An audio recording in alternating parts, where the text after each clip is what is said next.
Hello दोस्तों, मैं doctor विमल आप सभी का स्वागत करता हूं आपके यूट्यूब चैनल रिवोल्यूशन क्लासेस में।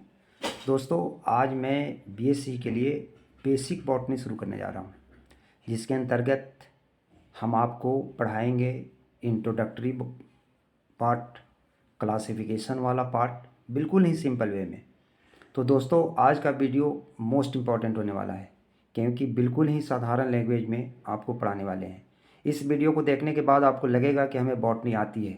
तो चलिए अब वीडियो स्टार्ट करते हैं। सबसे पहले बॉटनी की बात करते हैं। तो आप देखिए कि बॉटनी को सबसे पहले ये जानेंगे कि बॉटनी को डिफ़ाइन कैसे करते हैं। तो देखिए, बॉटनी को डिफ़ाइन करने के लिए मतलब बॉटनी का डिफिनीसन क्या होगा।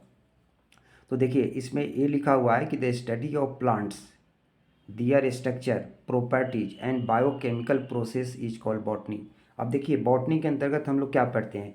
सबसे पहले प्लांट का स्टडी करेंगे। प्लांट तो आप लोग देख रहे हैं, पेड़ पौधे जो हैं उसका स्टडी करेंगे, और साथ में स्टडी क्या करेंगे, साथ साथ उसका स्ट्रक्चर जानेंगे, उसकी प्रॉपर्टीज जानेंगे और बायोकेमिकल प्रॉपर्टीज जानेंगे। बायोकेमिकल प्रॉपर्टीज का मतलब क्या होता है, जैसे फोटोसिंथेसिस कैसे हो रहा है, रेस्पायरेशन कैसे हो रहा है, ये सारे के सारे केमिकल रिएक्शन ही तो होते हैं प्लांट के अंदर। तो ये सब कैसे प्रोसेस होता है, ये सारा स्टडी जो हम लोग करते हैं इसको हम लोग बॉटनी कहते हैं। ठीक है। तो बॉटनी क्या है, एक साइंटिफिक स्टडी है। साइंटिफिक स्टडी किसका है, साइंटिफिक स्टडी है किसका, जैसे उसका स्ट्रक्चर का, उसका प्रॉपर्टीज़ का, उसका बायोकेमिकल प्रोसेस का, ये जो हम लोग स्टडी करते हैं इसी को हम लोग बॉटनी कहते हैं। तो दोस्तों, आगे आपको जानना है कि आखिर सबसे पहले थियोफ्रिस्टस नाम के जो साइंटिस्ट थे उन्होंने बॉटनी पे बहुत ज़्यादा काम किया, और बहुत ज़्यादा बॉटनी मतलब प्लांट्स को कलेक्ट करके और उसका क्या किया, सारा अध्ययन किया। जैसे मैं बता रहा हूँ कि स्ट्रक्चर होता है, प्रॉपर्टीज होता है, बायोकेमिकल प्रोसेस होता है, तभी इनको फादर ऑफ बॉटनी के रूप में जाना गया है। अब देखिए, थियोफ्रिस्टस साहब का मैंने एक पिक भी लगा दिया है, यह थियोफ्रिस्टस हैं।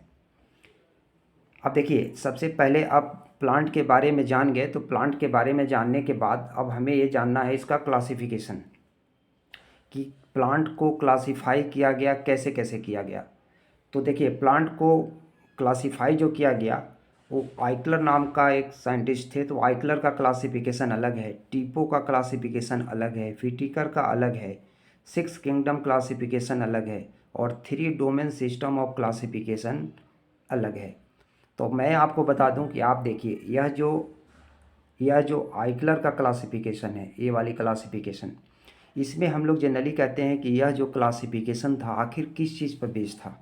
यह जो है सो बेस्ड था फ्लावर और सीड के आधार पे, कि फ्लावर और सीड प्रेजेंट है कि एब्सेंट है, उसके आधार पे क्लासिफिकेशन किया गया।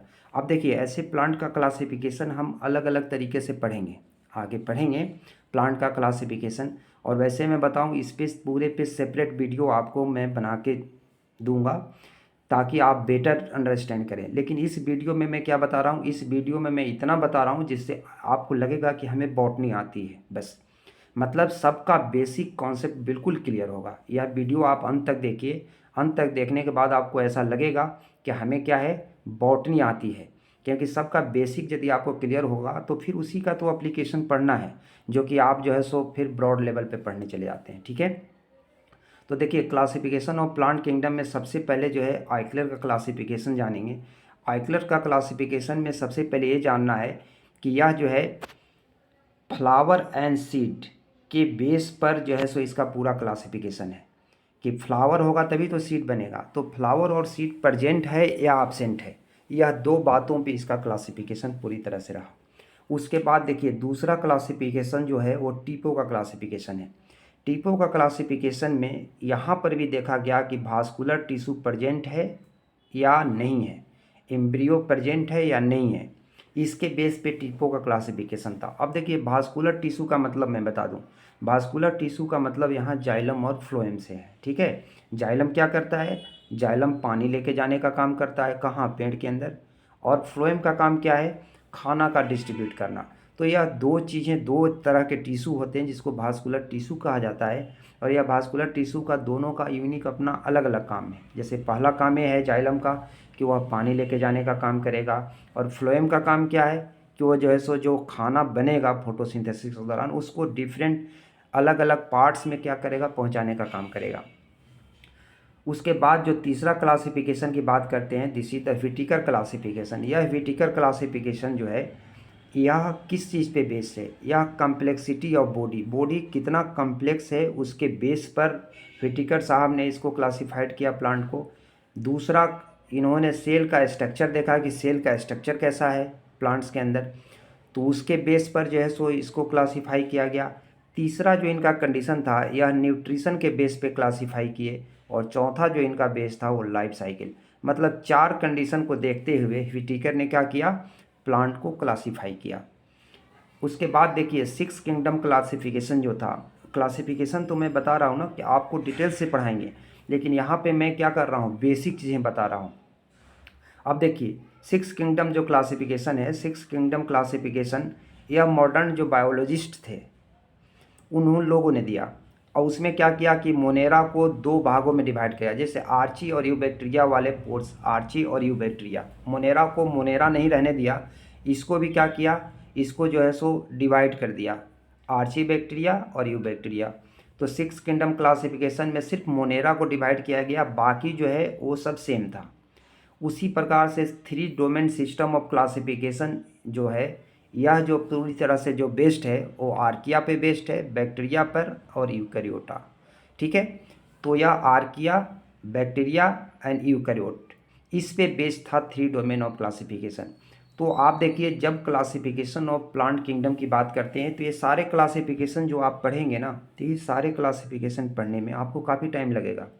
मतलब आप धीरे धीरे आइक्लर का क्लासिफिकेशन पढ़ें, टीपो का पढ़ें, व्हिटेकर का पढ़ें, सब अलग अलग पढ़ें, लेकिन जो बेसिक चीज़ें क्या है कि यदि आपसे कोई पूछता है कि आइक्लर का क्लासिफिकेशन किस चीज़ पर बेस्ड है, आइक्लर ने प्लांट को क्लासिफाई किया तो कैसे, तो आपको ये बताना है कि फ्लावर और सीड प्रेजेंट है या एब्सेंट है, इस बेस पे क्लासिफिकेशन किया गया। उसी तरह से टीपो का क्लासिफिकेशन क्या था, तो इसमें था कि वास्कुलर टिश्यू प्रेजेंट है या एब्सेंट है, उसी तरह से एम्ब्रियो प्रेजेंट है या एब्सेंट है, इसके बेस पे क्लासिफाई किया गया। व्हिटेकर का क्लासिफिकेशन जो था वह कम्प्लेक्सिटी ऑफ बॉडी, बॉडी कितना कम्प्लेक्स है, सेल का स्ट्रक्चर किस तरह का है, न्यूट्रिशन मतलब खाने की जो चीज़ें हैं, न्यूट्रिशन जो होता है। अब न्यूट्रिशन देखिए प्लांट के लिए न्यूट्रिशन क्या हो सकता है, प्लांट के लिए न्यूट्रिशन जैसे नाइट्रोजन हो सकता है, पोटासियम हो सकता है, ये सब न्यूट्रिशन के पार्ट हैं। ठीक है, उसी तरह से लाइफ स्टाइल इसका कैसा है, व्हिटेकर का जो है क्लासिफिकेशन जो है इस पे बेस्ड था। उसी तरह से देखिए 6 किंगडम जो क्लासिफिकेशन था, यह 6 किंगडम क्लासिफिकेशन मॉडर्न बायोलॉजिस्ट ने दिया था, जिसमें मोनेरा को 2 भाग में डिवाइड कर दिया। ठीक है, उसी तरह से देखिए 3 डोमेन सिस्टम ऑफ क्लासिफिकेशन, यह बेस्ड था आर्किया पे, बैक्टीरिया पर और यूकैरियोट पे। ठीक है, उसके बाद आप देखिए, अब एक चीज़ देखते हैं कि आइक्लर का क्लासिफिकेशन जनरली था क्या। देखिए आइक्लर का जो क्लासिफिकेशन था, यह क्लासिफिकेशन, इस क्लासिफिकेशन में जनरली हम लोग ये देखते हैं कि यहाँ पे जैसे यह प्लांट से शुरू होता है तो कैसे क्लासिफाइड किया आइक्लर ने। देखिए सबसे पहले इन्होंने क्या किया कि प्लांट्स को जो डिवाइड किया वह क्रिप्टोगैमी और फेंद्रोगैमी के रूप में इन्होंने क्या किया, डिवाइड किया। अब देखिए यह क्रिप्टोगैमी और फेंद्रोगैमी के रूप में क्या किया, इन्होंने डिवाइड किया। ये देखिए यह क्रिप्टोगैमी और यह फेंद्रोगैमी के रूप में इन्होंने क्या किया, डिवाइड कर दिया। ठीक है, अब देखिए क्रिप्टोगैमी और फेंद्रोगैमी का मतलब क्या होता है। देखिए क्रिप्टोगैमी का मतलब ये होता है कि यहाँ पे कोई सीड और कोई फ्लावर नहीं होगा, और फेंद्रोगैमी का मतलब ये होता है कि यहाँ पे सीड और फ्लावर होगा। ठीक है, तो यहाँ पे नहीं होगा और यहाँ पे होगा। आपको यही याद रखना है कि आइक्लर के क्लासिफिकेशन जो है टोटली, जैसे हमने पीछे वाले जो है सो स्लाइड में आपको यही बताया कि इनका क्या था, क्लासिफिकेशन टोटल जो है सो सीड और फ्लावर पे बेस्ड था कि वो प्रेजेंट है कि एब्सेंट है। तो देखिए इन्होंने क्लासिफाई भी ऐसे ही किया है कि एक को क्रिप्टोगैमी कहा, दूसरे को फेंद्रोगैमी कहा। क्रिप्टोगैमी का मतलब होता है कि यहाँ पे क्या है, कोई भी सीड और फ्लावर नहीं होगा, जबकि फेंद्रोगैमी में क्या होगा, सीड और फ्लावर प्रेजेंट होगा। अब देखिए क्रिप्टोगैमी के अंतर्गत कौन कौन से ग्रुप आते हैं, ये सारे जो है सो देखिए कौन कौन से हैं। एक को कहा थैलोफाइटा, यह थैलोफाइटा वाला रीजन है। एक को कहा ब्रायोफाइटा, ठीक है, एक को कहा टेरिडोफाइटा। ठीक है, तो थैलोफाइट, ब्रायोफाइट और टेरिडोफाइट, ये सारे जो है सो क्या थे, इसके जो है सो डिवीजन थे इसके क्रिप्टोगैमस के। और इसके जो है सो देखिए थैलोफाइट में अब क्या आता है, थैलोफाइट में अलगी और फंजाई का आता है नाम। उसके बाद देखिए ब्रायोफाइट में हमने एक सिंपल नाम लिखा फ्यूनेरिया का। ब्रायोफाइट तो बहुत हैं लेकिन आपको एक फ्यूनेरिया का नाम याद रखना है। उसी तरह से टेरिडोफाइट में टेरिस का नाम आता है, ठीक है। और फेंड्रोगैम्स में स्पर्मेटोफाइटा का नाम आता है। देखिए स्पर्मेटोफाइटा का मतलब क्या होता है, ये चीज़ देखिए, ये देखिए ये जो स्पर्मेटोफाइटा है इसका मतलब क्या होगा।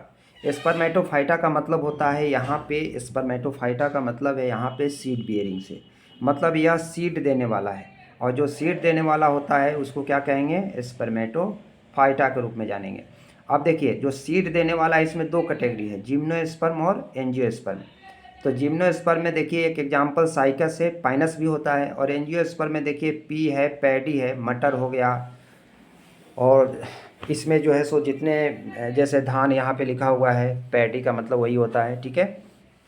तो देखिए आइक्लर के क्लासिफिकेशन में आपको यही चीज़ समझना था कि प्लांट को डिवाइड किया गया कैसे, एक तो क्रिप्टोगैमी और दूसरा फेनोगैमी। क्रिप्टोगैमी का मतलब क्या होता है, जहाँ पे कोई सीड और फ्लावर नहीं होगा। और फेनोगैमी का मतलब क्या होता है बच्चों, यहाँ पे सीड और फ्लावर दोनों चीज़ होगा। तो बिना सीड और बिना फ्लावर का जो प्लांट्स होंगे उसके कौन कौन डिवीजन होंगे, एक थैलोफाइटा, ब्रायोफाइटा और टेरिडोफाइटा। ये चीज़ आपको याद रखना है, ठीक है। और उसी तरह से थैलोफाइटा का दो डिवीजन, सब डिवीजन है, अलगी और फंजाई।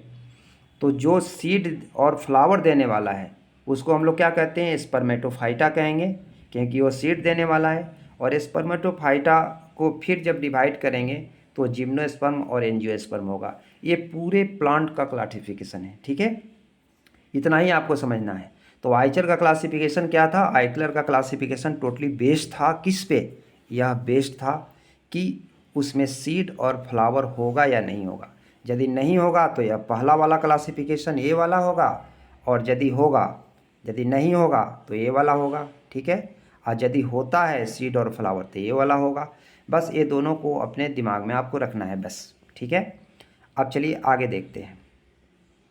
अब देखिए इसी को मैंने आगे लिखा है कि क्लासिफिकेशन ऑफ प्लांट किंगडम में यह जो है सो कहते हैं कि दो भाग में जो क्लासिफाइड किया गया था, क्या क्लासिफाइड किया गया था, क्रिप्टोगैमी और फेनोगैमस। तो क्रिप्टोगैमस में कहते हैं कि प्लांट विदाउट सीड होगा, और यह जो है सो सीड बियरिंग होगा। अब देखिए यहाँ फ्लावर नहीं लिखे हैं, आपको ये बात समझना है, फ्लावर होगा तभी जो है सीड बनेगा, है ना। इसका मतलब है कि यह जो है सो क्या है, क्रिप्टोगैमस जो है और फेनोगैमस है, ये दोनों क्या है, फ्लावरिंग प्लांट्स है, ठीक है। यहाँ पे फ्लावर बनेंगे, लेकिन जो है सो कहते हैं कि एक में क्या होगा, या जो है सो सीड विदाउट सीड होगा क्रिप्टोगैमस वाले कंडीशंस में, और फेनोगैमस वाले में क्या होगा, यहाँ पे सीड होगा। तो फेनोगैमस वाले को हम लोग कहते हैं क्या, यह फ्लावरिंग प्लांट्स होगा, लेकिन यह क्रिप्टोगैमस क्या होगा, फ्लावरिंग प्लांट्स नहीं होगा। इस चीज़ को आपको ध्यान रखना है, ठीक है। उसके बाद अब चलते हैं, एक एक कर पढ़ते हैं। जैसे थैलोफाइट्स, थैलोफाइट्स किसका था, थैलोफाइट्स जो यह ग्रुप किसका है, यह जो है सो थैलोफाइट्स किसका है, यह जो है सो क्रिप्टोगैमी का पार्ट है। तो क्रिप्टोगैमी में हमने पढ़ाया आपको क्या, कि वहाँ पे किसी तरह का फ्लावर और सीड नहीं बनेगा। तो देखिए इस थैलोफाइट्स के कुछ जनरल कैरेक्टर के बारे में जानेंगे कि आखिर थैलोफाइट्स के हमने एग्जाम्पल भी लिखे थे कि यह अलगी और फंजाई है, यह बताया था ना आपको ये वाला, कि अलगी और फंजाई है। यह दो एग्जाम्पल आपको बढ़ाया है कि अलगी और या फंजाई है, ठीक है, अलगी और फंजाई है। तो आप देखिए इसका जनरल कैरेक्टर के बारे में थोड़ा बात करते हैं। तो मैंने लिखा है कि the body of plants in this group is thallus, that means plant is not differentiated into root, stem और लीफ। अब देखिए थैलोफाइट्स का सबसे पहला कैरेक्टर क्या है कि the body of plant in this group is thallus, मतलब इस ग्रुप में जो प्लांट्स होंगे उसका जो है सो क्या होगा, बॉडी बिल्कुल थैलस होगा। और यह थैलस का मतलब क्या होता है, थैलस का मतलब ये होता है कि इसमें न रूट होगा, न स्टेम होगा, न लीफ होगा। हमने कहा कि नहीं होता है। अब देखिए प्लांट्स होगा तो जाहिर सी बात है कि ये सब चीज़ें होगी, रूट होगा, स्टेम होगा, लीफ होगा। लेकिन मैं कह रहा हूँ कि नहीं होता, क्योंकि यह डिफ्रेंशिएट नहीं होता, बिल्कुल मिक्सअप होता है। अब जब डिफ्रेंशिएट नहीं होगा तो हम लोग क्या कहेंगे कि होता ही नहीं है, जबकि क्या है, होता है, प्लांट्स है तो रूट स्टेम लीफ तो होगा, लेकिन ये डिफ्रेंशिएट नहीं होने का मतलब है, यहाँ पे मैंने लिखा है ना कि डिफ्रेंशिएट नहीं होता है। तो डिफ्रेंशिएट नहीं होने का मतलब ये होता है कि यह अलग अलग नहीं होगा। अलग अलग नहीं होगा तो हमें दिखाई नहीं पड़ेगा कि रूट कहाँ है, तो स्टेम कहाँ है और लीफ कहाँ है, ठीक है। तो आपको सबसे पहला कैरेक्टर याद रखना है थैलोफाइट्स का, कि यह थैलोफाइट्स में क्या होता है कि इसका प्लांट का बॉडी जो है सो थैलस लाइक होगा। और थैलस का मतलब ये होता है कि जहाँ पे रूट स्टेम लीफ अलग अलग नहीं होगा, ठीक है। उसके बाद दूसरा जो कंडीशन हमने लिखा है कि this is the largest group of plant kingdom, या प्लांट किंगडम का सबसे लार्जेस्ट ग्रुप माना जाता है, सबसे लार्जेस्ट, सबसे बड़ा ग्रुप है प्लांट किंगडम का, ठीक है। यहाँ पे लिखा है there is no conducting tissue. Conducting tissue का मतलब क्या होता है, यहाँ पे जाइलम फ्लोएम नहीं है।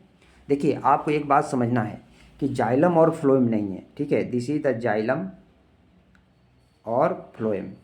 यहाँ पे क्या लिखा हमने, यहाँ पे देखिए यह जाइलम और ये फ्लोएम, तो जाइलम और फ्लोएम यहाँ नहीं होगा। तो जाइलम और फ्लोएम नहीं होने का मतलब क्या है, आप बताइए कि यह प्लांट है तो बिना जाइलम फ्लोएम के कैसे है। अब देखिए यदि कहते हैं कि प्लांट जाइलम फ्लोएम होने के पीछे रीजन ये है कि यदि पानी यदि नीचे से ऊपर लेके जाना है बहुत, तब यहाँ पे कहते हैं कि एक स्पेशल टिश्यू का होना जरूरी है, अदरवाइज पानी कौन लेके जाएगा। लेकिन यह क्या है, बहुत ही छोटा प्लांट होता है, बहुत ही छोटा प्लांट है। तो छोटे प्लांट में जाइलम और फ्लोएम की रिक्वायरमेंट भी नहीं होती है, क्योंकि मैंने क्या कहा कि रूट स्टेम लीफ इसमें डिफ्रेंशिएट ही नहीं होता। मतलब बिल्कुल रूट स्टेम लीफ अलग अलग होता ही नहीं है। जब अलग अलग नहीं होता है तो इसमें जाइलम फ्लोएम की रिक्वायरमेंट हो ही नहीं सकती है। तभी यहाँ लिखा भी गया है कि there is no conducting tissue. मतलब आपको सिंपल यदि समझना है तो ये समझिए कि यहाँ पे जाइलम और फ्लोएम टाइप का कोई भी स्ट्रक्चर नहीं होगा। और इस ग्रुप को डिवाइड किया गया है, इसमें कहते हैं कि डिवाइड करेंगे दो ग्रुप में, एक को कहते हैं this is algae, this is fungi. तो अलगी और फंजाई के रूप में जानते हैं। तो थैलोफाइट्स में आप लोगों ने क्या सीखा, थैलोफाइट्स में आपने ये सीखा कि सबसे पहला कंडीशन कि इसमें थैलस लाइक स्ट्रक्चर होगा, रूट स्टेम लीफ में यह क्या होगा, डिवाइड नहीं होगा, और यह जो है प्लांट किंगडम का सबसे बड़ा जो है सो ग्रुप है। यहाँ पे किसी तरह का कंडक्टिंग टिश्यू नहीं होगा, और यह जो है सो डिवाइड होता है दो ग्रुप में, this is the algae and fungi. अब देखिए, अब इसमें थोड़ा अलगी के बारे में जानते हैं कि आखिर अलगी क्या होता है। अब देखिए अलगी के बारे में ये जानें कि अलगी को हम लोग कहते हैं कि जब स्टडी करेंगे अलगी का, तो अलगी को हम लोग कहते हैं कि अलगी क्या है, अलगी के स्टडी को फाइकोलॉजी कहा जाता है। ये आपको याद रखना है कि study of algae is known as phycology.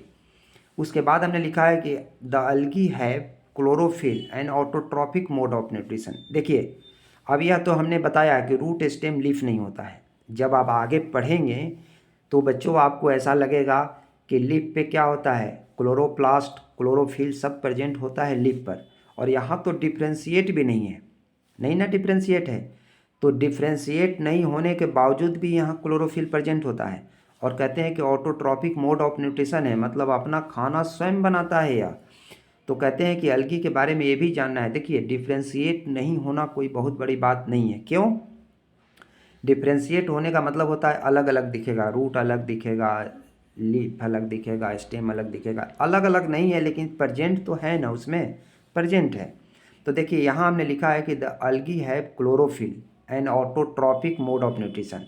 मतलब अलगी के पास क्लोरोफिल होता है। क्लोरोफिल क्या होता है, क्लोरोफिल उस पिगमेंट को कहा जाता है जहाँ पे क्या होता है, सनलाइट आके इंटरप्ट करेगा, और वहाँ पे क्या होगा, इंटरप्ट करने के बाद फोटोसिंथेसिस होगी, फोटोसिंथेसिस के बाद क्या होगा, खाना बनेगा। And autotrophic mode of nutrition. देखिए ऑटोट्रॉपिक का मतलब क्या होता है, ऑटोट्रॉपिक का मतलब होता है जो खाना खुद बनाए, ठीक है। ऑटोट्रॉपिक मोड ऑफ न्यूट्रिशन का मतलब ये होता है कि जो खाना खुद बनाए, इसको हम लोग कहते हैं this is the autotrophic mode of nutrition. देखिए इसका बॉडी जो है थैलस लाइक होता है, जो कि हम बता चुके हैं आपको। और कहते हैं कि most of the algae are aquatic. Mostly जो है सो अलगी को आप देखेंगे तो एक्वेटिक होगा, मतलब पानी में ही मिलेगा मोस्टली अलगी। वैसे मिलता है ड्राई प्लेसेस पर भी मिलता है, लेकिन मोस्टली क्या होता है, एक्वेटिक होता है, ठीक है। और यह जो है सो मोस्टली क्या होगा, एक्वेटिक होगा। अब इसमें देखिए तीन तरह के जनरली टाइप जो है सो अलगी का मैंने लिखा है कि यह जो है सो एक रेड अलगी, दूसरा ग्रीन अलगी, तीसरा ब्राउन अलगी। रेड अलगी को रोडोफाइटा के अंतर्गत पढ़ते हैं, ग्रीन अलगी को क्लोरोफाइटा एंड ब्राउन अलगी को फियोफाइटा के अंतर्गत अध्ययन करते हैं। ठीक है, तो जनरली हमने 3 तरह की अलगी को लिखा है। ऐसे अलगी बहुत तरह के होते हैं, बट 3 तरह की अलगी मैंने लिखा है कि रेड अलगी, ग्रीन अलगी और ब्राउन अलगी। ठीक है, तो यह जो है सो एक अलगी का जनरल इन्फॉर्मेशन था, आपको जो याद रखना है। इसमें आपने क्या पढ़ा? इसमें आपने पढ़ा कि स्टडी ऑफ अलगी को फाइकोलॉजी कहा जाता है। यहाँ पे क्लोरोफिल प्रेजेंट होगा, जिसके कारण यह खाना अपना खुद बनाएगा। इसका बॉडी थैलस लाइक होता है और मोस्टली अलगी जो है सो इक्वेटिक फॉर्म में प्रेजेंट होता है। इसके 3 कैटेगरी हमने लिखा है, रेड अलगी, ग्रीन अलगी और ब्राउन अलगी। अब देखिए इकोनॉमिक इम्पोर्टेंट ऑफ अलगी की जब बात करें तो इकोनॉमिक इम्पोर्टेंट अलगी का यदि कहते हैं कि यह जो है सो इकोनॉमिक इम्पोर्टेंट इसका क्या है अलगी का, तो इसमें देखिए जनरली जो है सो हम लोग देखते हैं कि most of the algae are used by human for various purpose. आदमी के द्वारा अलग अलग पर्पस के लिए यूज किया जाता है। जैसे आप देखिए फूड के रूप में, जैसे खाने के रूप में देखिए पोरफायरा को खाया जाता है, अल्वा को भी खाया जाता है, सारगासम को भी खाया जाता है, लेमिनेरिया को और नोस्टक को। यह जनरली जो है सो फूड के रूप में इसको जो है सो यूज किया जाता है। ठीक है, अब देखिए आयोडीन मेकिंग के रूप में, अब मान लीजिए जैसे देखिए हम लोग नमक में आयोडीन वगैरह लेते हैं ना, तो जो नमक में आयोडीन लेते हैं, आप समझे, जो नमक में आयोडीन लेते हैं, तो देखिए आयोडीन भी मेकिंग के लिए देखिए लेमिनेरिया का यूज किया जाता है, फ्यूकस का और इकोर्निया का यूज किया जाता है। ठीक है, उसी तरह से देखिए बायो फर्टिलाइजर्स के रूप में, बायो फर्टिलाइजर्स के रूप में नोस्टक, एनाबीना, एजोला और केल्प का यूज होता है। अब देखिए नोस्टक और एनाबीना को आपको पता लगाना है कि कहाँ मिलेगा, तो अक्सर देखिएगा धान के खेतों में मिलेगा। ये नोस्टक और एनोबीना जो होता है कि पैडी जहाँ लगा होता है वहाँ पे आपको मिलेगा ही मिलेगा। अब देखिए एंटीबायोटिक के रूप में क्लोरेला का यूज किया जाता है और वो क्लोरेला से जो निकाला जाता है केमिकल उसका नाम है क्लोरेलिन।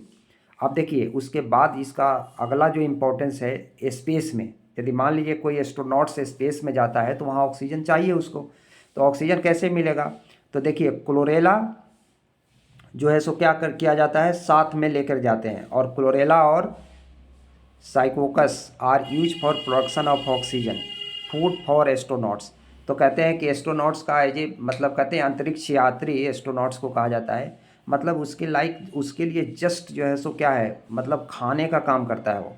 जैसे मान लो कि ऑक्सीजन हमें चाहिए, मतलब हमेशा ऑक्सीजन की रिक्वायरमेंट है, तो क्लोरेला से ही क्या होता है, ऑक्सीजन जो है सो फुलफिल हो जाती है। अब देखिए उसके बाद मैंने नोट में एक चीज़ लिखा है कि red sea got its name because of types of blue green algae called trichodesmium erythraeum. देखिए ट्राइकोडेस्मियम नाम का जो अलगी है, जिसके कारण क्या होता है, यह एक ब्लू ग्रीन अलगी है, जिसके कारण क्या होता है, कहते हैं कि यह जो है जो सी के अंदर उसको जो है सो इसका नाम ही रख दिया गया है कि रेड सी। रेड सी नाम रखा गया है उस ब्लू ग्रीन अलगी के कारण, जिसको जिसको हम लोग कहते हैं दिस इज द ट्राइकोडेस्मियम। ठीक है, तो यह रहा इकोनॉमिक इम्पोर्टेंस ऑफ अलगी की। फूड के रूप में देखिए प्रोफाइरा, अल्बा, सारगासम को लिया जा रहा है। आयोडीन के रूप में लेमिनेरिया, फ्यूकस को लिया जा रहा है। ठीक है, बायो फर्टिलाइजर्स के रूप में मतलब फर्टिलिटी बढ़ाने के लिए, समझिए फर्टिलिटी जैसे धान के खेतों में नोस्टक और एनोबिना का यूज किया जाता है। उसी तरह से देखिए एंटीबायोटिक बढ़ाने के लिए क्लोरीन का यूज किया जाता है। या देखिए जो मैंने एक पिक लगा रखा है, this is the pic of chlorella, यह क्लोरेला का पिक है। तो देखिए इकोनॉमिक इम्पोर्टेंस अलगी का ये रहा। उसके बाद देखिए एक फंजाई का जनरल जो है सो ओवरव्यू लगा रखा है कि this is the general structure of fungi. Fungi कुछ इस तरह से देखने में आपको आएगा। ठीक है, उसके बाद अब देखिए यस क्रिप्टोगैम्स में जो अगला हम लोग जो पढ़ेंगे प्लांट्स के बारे में या फंजाई के बारे में पढ़ेंगे। अब देखिए फंजाई के बारे में हम 2 चीज़ें आपको बता दें कि फंजाई का जो न्यूट्रिशन होता है वो हेट्रोट्रॉपिक मोड ऑफ न्यूट्रिशन होता है और हम लोगों में भी हेट्रोट्रॉपिक मोड ऑफ न्यूट्रिशन होता है। तो फंजाई को यदि मोड ऑफ न्यूट्रिशन के बेस पर देखें, मतलब खाना कैसे खाता है, वो कैसे खाता है फंजाई और हम लोग कैसे खाते हैं, इस बेस पर देखें तो फंजाई को एनिमल के कैटेगरी में शामिल किया जा सकता है। समझे? लेकिन कोई बात नहीं, ये सिर्फ जानिए आप कि फंजाई एनिमल है कि प्लांट्स है। तो यदि आपसे कोई पूछता है तो आप ये कह सकते हैं कि on the basis of mode of nutrition, nutrition के बेस पर फंजाई को एनिमल के रूप में शामिल किया जा सकता है, क्योंकि हम लोग भी हेट्रोट्रॉपिक मोड ऑफ न्यूट्रिशन होता है और फंजाई में भी क्या होता है, हेट्रोट्रॉपिक मोड ऑफ न्यूट्रिशन होता है। अब देखिए कुछ जनरल कैरेक्टर की बात करें तो जनरल कैरेक्टर्स की बात यह है कि the study of fungi is known as mycology. अब देखिए बहुत सारे बच्चे गलती ये करते हैं कि वो फाइकोलॉजी और माइकोलॉजी में गलती करते हैं। तो आपको याद रखना है कि जो फाइकोलॉजी है वो स्टडी ऑफ क्या है, अलगी है, लेकिन यहाँ पे माइकोलॉजी क्या कहते हैं, स्टडी ऑफ फंजाई को हम लोग क्या कहते हैं, स्टडी ऑफ फंजाई को हम लोग माइकोलॉजी का नाम देते हैं। ठीक है, यहाँ पे देखिए chlorophyll is not present in fungi, chlorophyll present नहीं होता है फंजाई में। आप समझिए कि यदि प्लांट होगा, प्लांट के बारे में आप क्या समझते हैं, प्लांट के बारे में जनरली यही समझते हैं कि ऑटोट्रॉपिक मोड ऑफ न्यूट्रिशन होता है, मतलब खाना वो खुद बनाता है। लेकिन यहाँ हम बता रहे हैं कि chlorophyll is not present in fungi, यदि फंजाई प्लांट है, और देखिए इसको प्लांट में ही पढ़ा रहे हैं ना आपको, तो क्लोरोफिल कहते हैं कि not present in plant fungi, यदि इसमें प्रेजेंट नहीं है तो फिर ये प्लांट कैसे है। लेकिन हम इस बेस पर नहीं कह सकते हैं, सिर्फ एक बेस पे नहीं कह सकते हैं कि यह प्लांट नहीं होगा। ठीक है, तो प्लांट में ज़रूर पढ़ रहे हैं, लेकिन ये ध्यान रखना है कि यहाँ पे क्लोरोफिल नहीं प्रेजेंट होता है, ख़ास तौर पे किसमें, फंजाई के केस में, जबकि अलगी में क्लोरोफिल प्रेजेंट होता है। उसके बाद देखिए इसका रिजर्व फूड जो प्रेजेंट होता है एज ए ग्लाइकोजेन के फॉर्म में होता है। रिजर्व फूड क्या होता है, रिजर्व फूड जो है सो ये रिजर्व फूड क्या होता है, फूड जो है सो प्रेजेंट होता है फंजाई के अंदर, जिसको हम लोग कहते हैं दिस इज द ग्लाइकोजेंस, या just like a storage food के रूप में होता है, this is the glycogen. Cell wall की बात करें कि इसका सेल वाल बाहरी आवरण बना किस चीज़ का होता है, तो यह बना होता है काइटिन का बना होता है। काइटिन आपको याद रखना है सिंपली कि काइटिन एक तरह का केमिकल है जो कि कहते हैं कि यह सेल वाल पे बाहर की तरफ प्रेजेंट होता है, तो काइटिन का सेल वाल इसका बना होता है। और एग्जाम्पल में यदि हम लें कि आखिर फंजाई कौन होगा, तो एग्रिकस, एग्रिकस जिसको मशरूम कहा जाता है, मशरूम आप लोग जानते भी होंगे कि मशरूम खाया भी जाता है, और ईस्ट और एस्परजिलस और लाइकोपर्डन, यह सारे के सारे क्या है, फंजाई के कुछ एग्जाम्पल हैं। उसके बाद देखिए इसका दूसरा जो ग्रुप की बात करें, यहाँ पे हमने थैलोफाइट की बात कर ली, अलगी के बारे में आपको बता दिया, ब्रायोफाइट अलगी के बारे में बता दिया, और साथ में फंजाई के बारे में बताया। अब दूसरा जो इसका ग्रुप है दिस इज द ब्रायोफाइट्स। अब ब्रायोफाइट्स में देखिए हमें एक स्ट्रक्चर लगा के रखे हैं कि ब्रायोफाइट्स कैसा दिखता है। देखिए ब्रायोफाइट कैसा दिख रहा है, तो ब्रायोफाइट्स के बारे में ये कहा गया कि this is the first group of land plant. यह जो है सो लैंड प्लांट्स का क्या है, पहला ग्रुप है। जो लैंड मतलब धरती पे जो प्लांट्स है, उस प्लांट्स जो लैंड्स प्लांट्स है उसका सबसे पहला ग्रुप है दिस इज द ब्रायोफाइट्स। कहते हैं कि found in dry and moist area, मतलब सूखे में भी मिलेगा और नम वाले एरिया में भी मिलेगा। जब यह सूखा में भी मिले और गीले स्थान पर भी मिले तो इसको हम लोग कहते हैं क्या है, this is the amphibian of plant kingdom. Amphibia आप समझ रहे हैं ना, एम्फीबिया क्या होता है, वो क्या होता है, सूखे जगह पर भी रहेगा और जहाँ पे नमी होगी ना वहाँ पर भी प्रेजेंट होगा, तभी हम लोग ब्रायोफाइट को एम्फीबियन का नाम दे दिए हैं। ठीक है, यहाँ पर भी बाबू कोई जाइलम और फ्लोएम नहीं होता, ये बात को याद रखना है कि यहाँ पे कोई भी जाइलम और फ्लोएम नहीं होता है। ठीक है, उसके बाद द मॉस नेमनी स्फैग्नम, कहते हैं कि यह जो एक मॉस है जिसका नाम स्फैग्नम है, is capable of soaking water 18 times of its own weight. देखिए स्फैग्नम जो होता है ना, स्फैग्नम क्या है, एक तरह का मॉस है, और मॉस क्या है, ब्रायोफाइट है। तो कहते हैं कि यह जो स्फैग्नम है अपने वजन से 18 गुना ज़्यादा पानी को क्या करता है, सॉक करता है, सोखने काम करता है।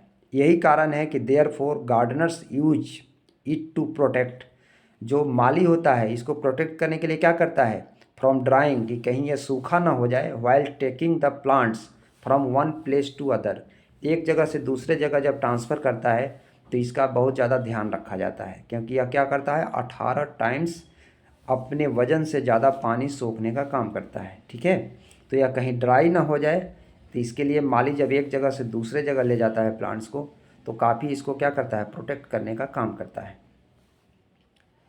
अब देखिए स्फैग्नम का यूज कहाँ होता है, तो हमने लिखा है कि स्फैग्नम मॉस का जो है यूज होता है as a fuel and antiseptic, मतलब जलावन के रूप में भी यूज होता है। इसको जो है सो कहते हैं ना कि फ्यूल मतलब जलावन के रूप में यूज करेंगे और एंटीसेप्टिक के रूप में हम लोग यूज करने का काम करते हैं। This is the sphagnum. उसके बाद जो है सो इसका तीसरा जो पोर्शंस है दिस इज द टेरिडोफाइट्स।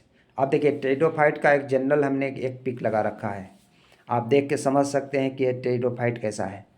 अब आप देखिए अलगी से शुरू किया कहानी, थैलोफाइट से शुरू किया है ना, तो थैलोफाइट्स के बाद ब्रायोफाइट, ब्रायोफाइट के बाद टेरिडोफाइट। धीरे धीरे क्या होती है, धीरे धीरे क्या कहते हैं कि प्लांट के डेवलपमेंट का प्रोसेस जस्ट जारी है। अब देखिए यहाँ हम क्या पढ़ाएंगे, यहाँ पे उन दोनों से अलग कैसे है। देखिए यहाँ पे देखिए टेरिडोफाइट के बारे में कुछ जनरल कैरेक्टर पहले जान लेते हैं कि the plants of this group are mostly found in wet shady places, forest और माउंटेन। मतलब यह प्लांट कहाँ कहाँ मिलेगा, यह प्लांट मिलेगा जहाँ नमी वाला जगह होगा वहाँ पे, जंगल होगा वहाँ पे, पहाड़ होगा वहाँ पे, ये सब जगह पे मोस्टली जगह पे टेरिडोफाइट आपको मिलेगा। मतलब समझिए कि फॉरेस्ट में मिलेगा ही मिलेगा, जंगल में मिलेगा, पहाड़ पर भी मिलेगा आप, और जो वेट और सैडी प्लेसेस है जहाँ नमी थोड़ी सी है ना, और जहाँ पे इस तरह से शेड है बनाया हुआ, वहाँ पर भी ये प्लांट आपको मिलेगा, टेरिडोफाइट जनरली मिलेगा आपको। टेरिडोफाइट के बारे में कहा जाता है कि अभी तक आपने क्या पढ़ा कि रूट स्टेम लीफ में डिफ्रेंशिएटेड नहीं होता, लेकिन देखिए यहाँ पे बॉडी डिफ्रेंशिएट हो रहा है रूट स्टेम लीफ में, तभी तो दिखाई दे रहा है कि यह पत्ती पत्ती है चारों तरफ से। तो यहाँ पे आप कह सकते हैं कि रूट स्टेम लीफ में यह डिफ्रेंशिएट हो रहा है। अब देखिए यहाँ पे रिप्रोडक्शन जो हो रहा है ये स्पोर के द्वारा होगा। जो स्पोर कहाँ होगा, स्पोर स्पोरेंजिया के अंदर में मिलेगा। तो यहाँ पे रिप्रोडक्शन जो है सो स्पोर के द्वारा होगा, ये भी बात आपको याद रखना है। और स्पोर कहाँ मिलेगा, स्पोरेंजिया के अंदर मिलेगा। इसके कुछ एग्जाम्पल है बच्चों, याद रखना आप कि यह जो है फर्न होता है, एजोला होता है, टेरिडियम होता है और लाइकोपोडियम होता है। This is the pteridophyte. अब देखिए यहाँ से एक चीज़ और आपको बता दूँ कि भास्कुलराइजेशन जो स्टार्ट होता है, भास्कुलर मैंने पढ़ाया था ना कि थैलोफाइट्स में नहीं होता। अब देखिए भास्कुलर जो है सो ब्रायोफाइट तक नहीं होता। तो भास्कुलर का मतलब क्या होता है कि जाइलम और फ्लोएम, तो जाइलम और फ्लोएम वाली कहानी जो है जस्ट यहीं से शुरू होती है। इस चीज़ को आपको याद रखना है, ठीक है। जाइलम और फ्लोएम वाली कहानी यहीं से शुरू होती है। मतलब यहाँ से क्या मिलेगा आपको, जाइलम और फ्लोएम, यह जाइलम और फ्लोएम आपको यहीं से मिलेगी, ठीक है। यह जाइलम और फ्लोएम टेरिडोफाइट से ही शुरू होता है। तो ये चीज़ आपको याद रखना है।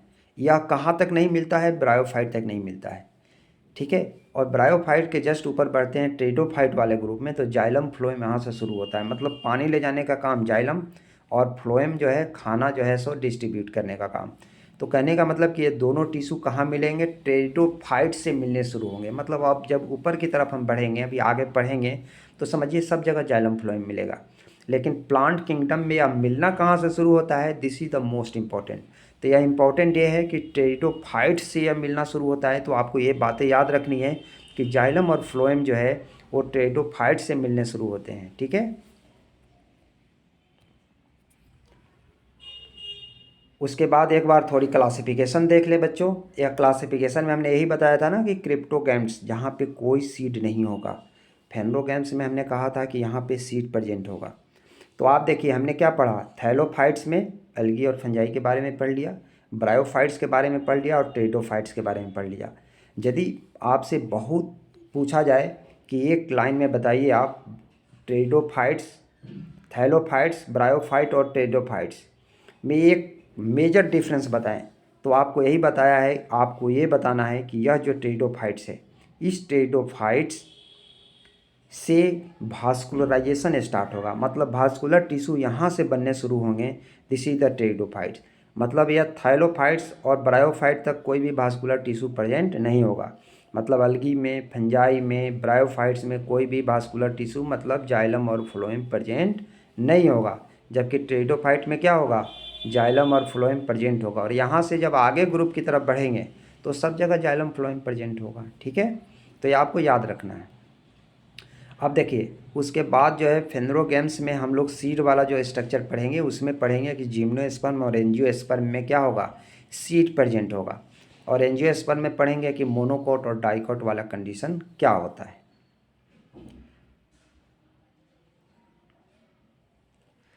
अब देखिए फेनोरोगैम्स में हम लोग क्या देख रहे हैं, फेनोरोगैम्स में हमें क्या जानना है, फेनोरोगैम्स में हमें ये जानना है कि all the plants in this group are well developed. सबसे पहली है कि इस ग्रुप में वही प्लांट्स हो गए जो पूरे पूरे डेवलप हैं। उसके बाद हमने लिखा है कि all plants in this group है फ्लावर फ्रूट एंड सीड। देखिए जाहिर सी बात है कि फ्लावर होगा तो वहाँ पे फ्रूट बनेंगे, वहाँ पे सीड बनेंगे, ये सारे सारे होंगे।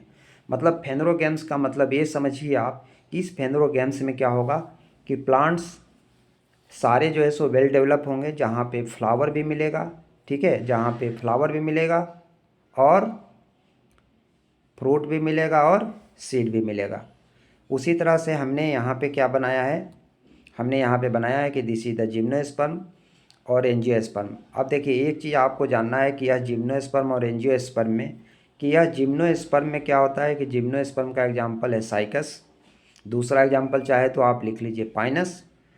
तो यहाँ पे देखिए नेकेड सीड होता है, नेकेड होगा मतलब सीड के ऊपर कोई कवरिंग नहीं होगी। और यहाँ पे एंजियोस्पर्म में जो सीड होगा वो कवर वाला होगा। जैसे आपने देखा होगा अमरूद वगैरह देखा है, अमरूद का सीड बाहर में दिखाई देता है, नहीं देता है ना, वो बिल्कुल पैक होता है। तो जब पैक होगा तो एंजियोस्पर्म होगा। तो एंजियोस्पर्म कैसे समझेंगे और जिम्नोस्पर्म, जिम्नोस्पर्म का सीड जो है सो बाहर की तरफ ऐसे दिखाई देते रहेगा। और एंजियोस्पर्म में क्या होता है, पैक होता है। जैसे जिम्नोस्पर्म में कोन वगैरह आप देखेंगे ना, तो वहाँ पे आप देखेंगे क्या कि वहाँ पे जनरली जो है सो सीड ऐसे लगेगा कि ऊपर से जैसे रखा हुआ है, वो क्योंकि पैक्ड स्ट्रक्चर नहीं होता। लेकिन एंजियोस्पर्म में कोई भी आप फ्रूट देखेंगे तो फ्रूट के अंदर सारे सीड क्या होता है, पैक स्ट्रक्चर में मिलते हैं। तो एंजियोस्पर्म का 2 पार्ट्स होगा, मोनोकोटिलेडन और डाइकोटिलेडन। क्या होता है आगे पढ़ेंगे। अब देखिए जिम्नोस्पर्म का थोड़ा बेसिक कैरेक्टर्स जान लें कि जिम्नोस्पर्म का सबसे बेसिक कैरेक्टर्स क्या होगा।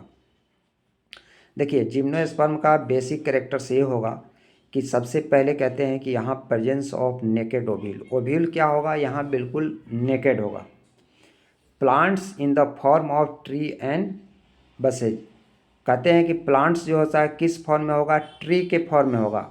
और बुशेस का मतलब क्या होता है, झाड़ी के फॉर्म में होगा। चाहे प्लांट्स जो है सो ट्री के फॉर्म में होगा या जो है सो झाड़ी के फॉर्म में होगा। Roots are well develop. यहाँ पे रूट पूरी पूरी से क्या होगा, डेवलप होंगे, ठीक है। यहाँ पे रूट क्या होगा, पूरी पूरी से डेवलप होंगे। उसके बाद देखिए लिखा है हमने पॉलिनेशन थ्रू एयर, और यहाँ पे पॉलिनेशन क्या होगा, एयर के थ्रू होगा। Plants are woody perennial and talls. Plants क्या होंगे, वुडी होंगे, लकड़ी वाला होगा, ठीक है। और क्या होगा, यह लंबे लंबे होंगे। और उसके बाद हमने लिखा है कि plants body contents root stem and leaf. अब देखिए यहाँ पे तो टेरिडोफाइट से ही शुरू हो गया कि रूट स्टेम लीफ मिलता है, तो यहाँ पर भी हमने लिख दिया कि रूट स्टेम लीफ मिलेगा। लेकिन यहाँ पे मोस्ट इम्पॉर्टेंट क्या है, मोस्ट इम्पॉर्टेंट है कि नेकेड ओव्यूल का मिलना। यह नेकेड ओव्यूल जो हमने लिखा है ना, this is the most important, कि यहाँ पे नेकेड ओव्यूल मिलेगा। लेकिन एंजियोस्पर्म में जैसे जाएंगे तो वहाँ पे नेकेड ओव्यूल नहीं मिलता है, ठीक है। और यहाँ पे ट्री लंबे होंगे और झाड़ी के फॉर्म में भी होंगे। रूट यहाँ पे काफ़ी डेवलप होंगे। पॉलिनेशन जो है सो एयर के थ्रू भी होगा। This is the general character of gymnosperm. यह जिम्नोस्पर्म का क्या आएगा, जनरल कैरेक्टर्स होगा। उसके बाद आगे देखें, आगे हमने लिखा है कि the longest plant of the plant kingdom is Sikoa. यह सिकोआ जो है सो क्या है, सबसे लंबा प्लांट्स होता है। देखिए यहाँ पे मैंने एक प्लांट्स का पिक भी लगाया है, ये देखिए आपको समझने के लिए। ये देखिए प्लांट्स, मतलब प्लांट्स इतना बड़ा है कि देखिए अंदर से प्लांट्स को कट करके रोड से देखिए एक आदमी जा रहा है भीतर, देख रहे हैं।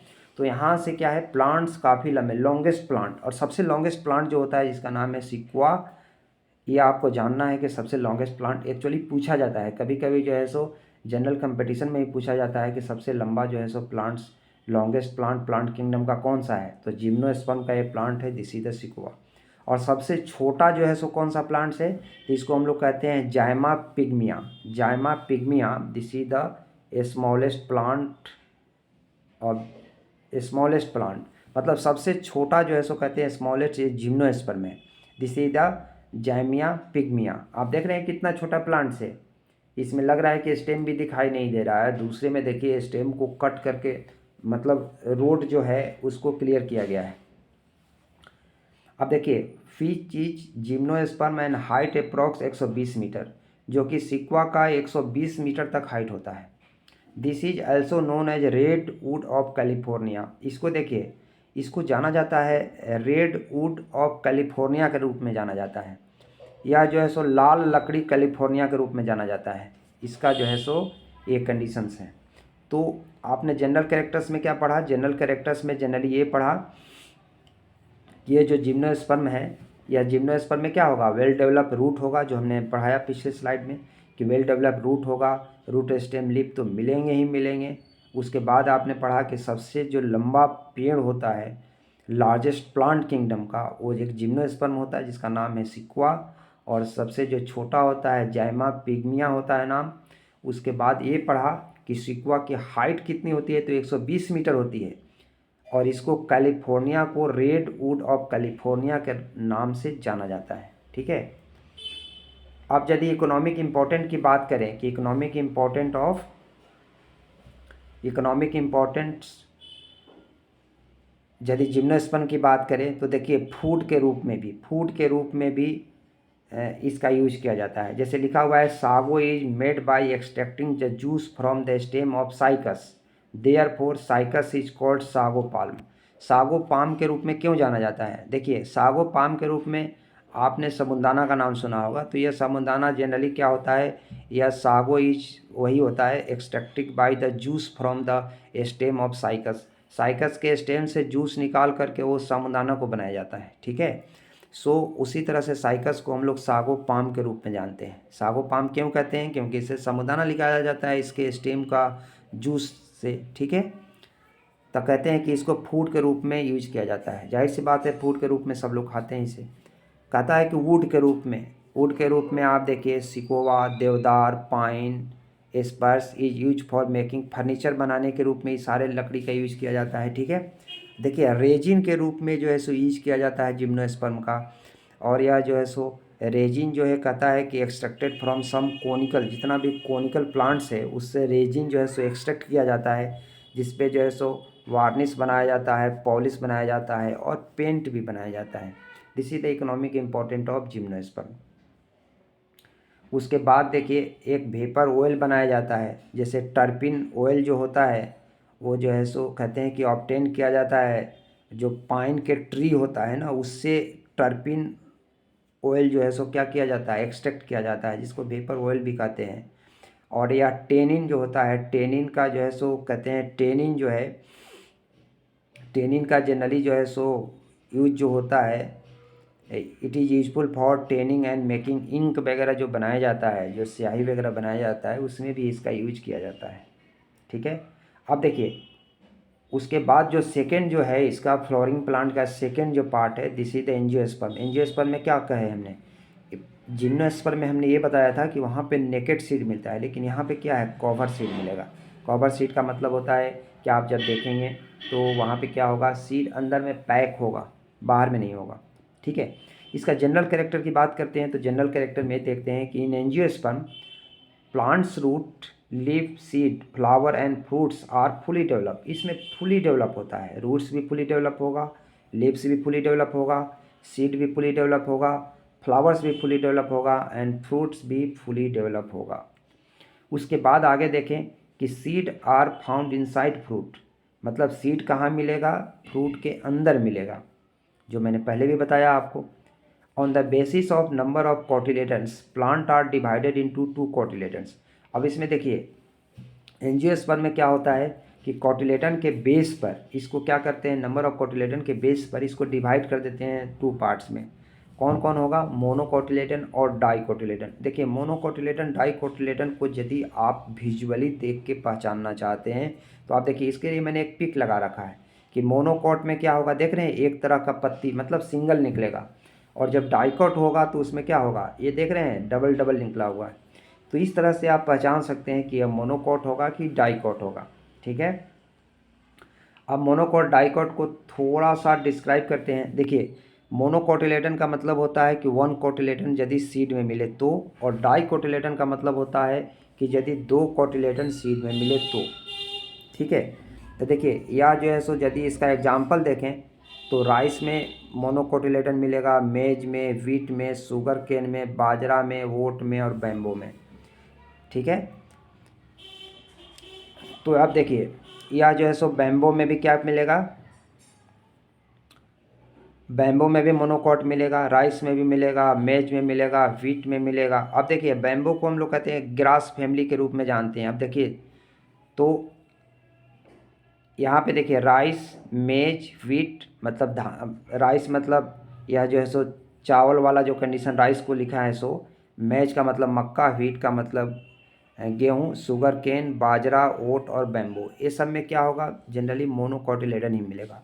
डाइकोटिलेडन में क्या होता है, पोमेग्रेनेट और जैक फ्रूट। आप इसका एग्जाम्पल सिर्फ याद रखेंगे क्योंकि आपको पता होना चाहिए कि मोनोकोट और डाइकोट में क्या होता है। जैसे आपसे पूछा जाए तो आपसे पे कहेंगे कि मोनोकोट में एक सिंगल कोटिलेडन होगा और डाइकोट में दो कोटिलेडन होगा, लेकिन एग्जाम्पल भी पता होना चाहिए ताकि बातें समझ में आए कि मोनोकोटिलेडन और डाइकोटिलेडन का मतलब क्या होता है। ठीक है, उसके बाद ये देखिए हमने क्या किया था कि मोनोकोट और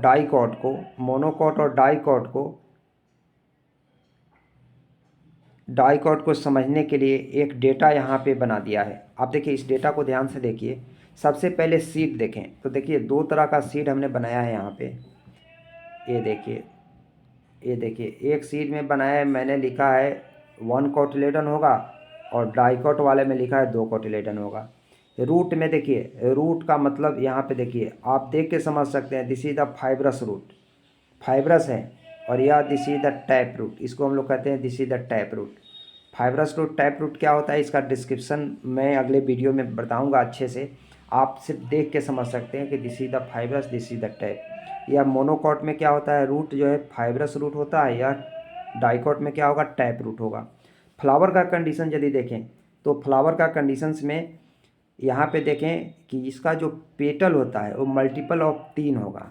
ठीक है, और इसका फ्लावर यदि देखें डाइकोट का तो ये मल्टीपल पे ऑफ 4 और 5 होगा। पेटल क्या होगा, देखिए कैलिक्स का यूनिट जो है सो सेपल होता है, क्रोला का यूनिट को पेटल कहते हैं। और यह जो है सो पेटल कहाँ प्रेजेंट होगा, जस्ट कैलिक्स के अंदर, कैलिक्स बाहर होगा और उसके अंदर क्या होगा, क्रोला प्रेजेंट होगा। क्रोला का जो यूनिट होता है उसको पेटल कहते हैं।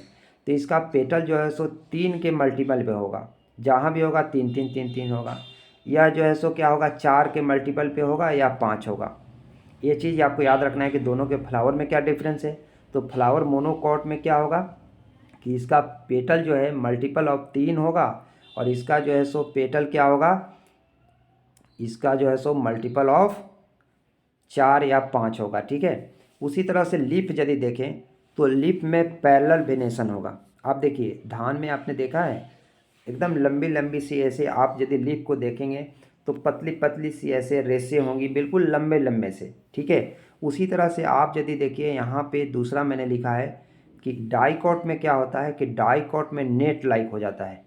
जैसे नेट लाइक आप पत्ती देखें तो ऐसे लगेगा ना कि जैसे मच्छरदानी टाइप का कोई चीज़ लगा हुआ है। मतलब कहने का मतलब कि आम की पत्ती को देखिए तो आप देखेंगे कि गोल गोल गोल गोल टाइप का एक लगता है कि जाली जैसे बनाया हुआ है। लेकिन यही धान वगैरह में देखेंगे आप, धान की जो लीफ होती है तो वहाँ पे बिल्कुल सिंपल, मतलब लीफ लंबी सी होगी और उसमें वेन भी लंबे लंबे से होंगे। जो लंबे लंबे से होंगे उसको हम लोग पैरेलल कहते हैं, और जो इस तरह से नेट लाइक होता है उसको हम लोग रेटिकुलेट का नाम देते हैं।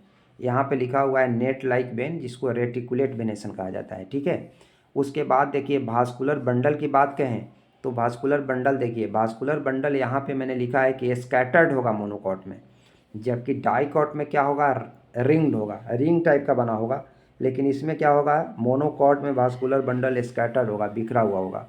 पॉलन ग्रेन्स की बात करें तो यहाँ पे एक पोर मिलेगा या एक फोरो होगा और यहाँ पे करीब करीब 3 पोर या फोरो मिलेंगे। तो यह रहा मोनोकोट और डाइकोट का बेसिक डिफरेंस। आपको जनरली जो है सो देखना है, इसमें यदि लीफ के आधार पे देखेंगे तो देखेंगे कि पैरेलल वेनेशन है कि नहीं, पैरेलल होगा तो मोनोकोट, और यदि यहाँ पे देखें आप कि यह रेटिकुलेट होगा तो this is the dicot. Flower को यदि देखना है तो फ्लावर में पेटल यदि मल्टीपल 3 होगा, मतलब 3-3 के संख्या में होगा, जब होगा तो 3 फिर 3, इस तरह से यदि होता है तो आप कहेंगे कि वो मोनोकॉट है। 4 या 5 के यदि मल्टीपल होगा तो आप कह सकते हैं कि दिस इज द डाइकॉट है। उसी तरह से रूट का कंडीशन यदि देखें, फाइब्रस रूट होगा तो मोनोकॉट, और डाइकॉट में क्या होगा, टैप रूट होगा। तो ये रहा हमारा आज का बेसिक कॉन्सेप्ट वाला वीडियो। आप इसको अच्छे से देखिए और अच्छे से इसको अध्ययन कीजिए। आई थिंक मैंने सारी चीज़ों को इंक्लूड किया है, जिससे आपका बेसिक बिल्कुल क्लियर हो जाएगा। यदि एक बार में नहीं तो 2 बार, 3 बार या 4 बार इस वीडियो को देखिए। बिल्कुल जो बॉटनी का बेसिक है पूरे प्लांट्स का, वो बिल्कुल आपका क्लियर हो जाएगा। रहा बात की और इसके एप्लीकेशन का, तो बॉटनी में तो बहुत सारी चीज़ पढ़नी है, लेकिन इतना पढ़ने से ऐसा लगेगा आपको कि हमें बॉटनी आती है, जो कि वीडियो के शुरू में मैंने लिखा था। तो थैंक्स ऑल।